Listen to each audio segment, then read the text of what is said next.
In today's video, I'm going to be talking about how to flock a Christmas tree. Basically, it's adding little fluffy snow at the tips of your branches. I'm going to show my technique, how you flock a tree, what I should have done differently, and even how it lasts. Let's get to it. So here I am in my basement, and you're going to see that it's going to create a lot of dust. So if you want to limit that, you do want to work outside or somewhere where you're not worried where there's going to be a lot of dust. My first mistake, and you can see it here, is that I did not fluff out the branches properly. Normally my husband is the one that does this and he makes it look perfect, but I did not open them enough, so I kind of missed a lot of spots.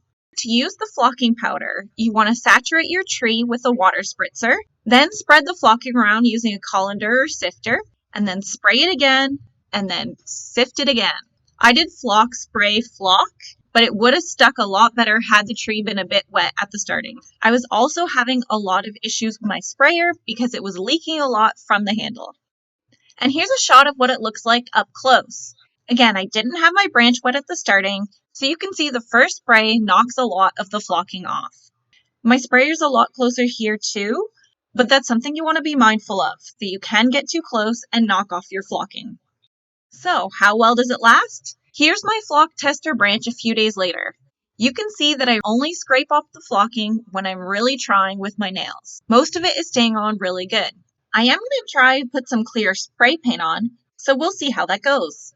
One thing you should know is that it will stick really hard to the ground or any other surface that you leave it gooey. Check out the blog post at madisonmethod.com for even more details.